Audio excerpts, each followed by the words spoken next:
Hey everybody, what's going on? This is Frankie B, and I'm so glad you dropped on by to check out another one of my videos. Well, I am doing a lot of commission stuff via my eBay store, and that's fun, but I still have comic book duties on Kaijus and Cowboys. And so I thought it would be kind of fun if I showed you some of my process. Pretty much this right here is a light table. I've already drawn these are actually my thumbnails that I blew up to the size that I wanted to work at, which would be the finished actual size, which is roughly standard comic book size.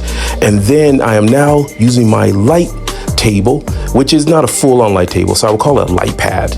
There you go, one of two light pads that I have.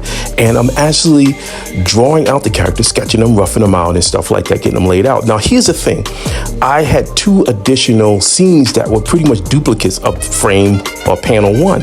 And so one of the old school techniques that I still do is that I end up taking that panel once I've drawn it, inked it up, then I scan it, there you go, and I scan it into my computer using Photoshop, and then I duplicate it, and then add in additional parts and stuff that I need, and then do some touch-ups. I tend to use rubber cement as the final paste up for these, so when you get if someone was to get the original artwork, they would see these nice paste ups with the original artwork of panel one.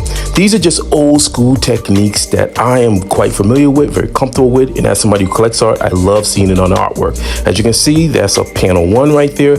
I draw my comic book pages, 2 pages to 1 comic book board, which is 11 by 17. So there you have it. I hope that this is another little insight into my work process, and I hope that you are inspired to do your own art flow.